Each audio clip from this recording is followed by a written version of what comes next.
एका माणसामुळे गद्दारांचं बेमानांचं ठाणे शहर हिंदी गटाचा स्वतःला शिवसेना म्हणून घेणारा एकही आमदार उसून उठला नाही याचा अर्थ हे अमित शहाची निंद आहे. नुसतं ते आता आवडत नाही लोकांना. सकाळ काय ते काय रोज त्यांचं काम चालूच आहे. गद्दार, मिंधे, अमित शहांचे घरगडी, सकाळचा भुंगा या शब्दांनी एकमेकांवर टोकाची टीका करणारे आणि आरोप प्रत्यारोपांच्या फेरी झाडणारे दोन राजकीय धुरंधर आमने सामने आले आणि राजकीय चर्चांना उधाण आलं.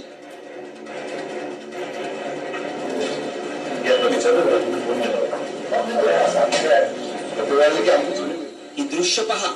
उपमुख्यमंत्री एकनाथ शिंदे आणि ठाकरे सेनेचे खासदार संजय राऊत यांची एका नामांकित हॉटेलमध्ये भेटेकांशी हस्तांदोलनही केलं.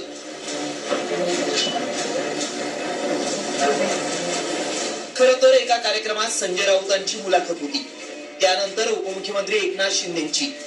ज्यावेळी राऊत मुलाखत संपून बाहेर निघाले आणि त्याच वेळी उपमुख्यमंत्री एकनाथ शिंदे दाखल झाले आणि दोन्ही नेते समोरासमोर आले. शिंदे राऊतांच्या भेटीत नेमकं काय घडलं पाहूया. संजय राऊत आणि शिंदे आमने सामने आले. शिंदेकडून नमस्कार करण्यात आला. नंतर एकमेकांशी हस्तांदोलनही करण्यात आलं.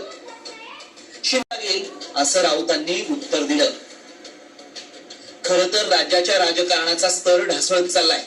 राजकीय नेते एकमेकांवर कमरेखालची भाषा वापरतायत. हे सगळं सुरू असताना आधी संजय राऊत आजारी असताना एकनाथ शिंदेंनी त्यांची फोनवरून केलेली विचारपूस असो व आता समोरासमोर आल्यानंतर हस्तांदोलन करून एकमेकांची विचारपूस करणं असो, राऊत शिंदे भेटीमुळे विखारी राजकारणातही एक आशादायी चित्र समोर आलंय असंच म्हणावं लागेल.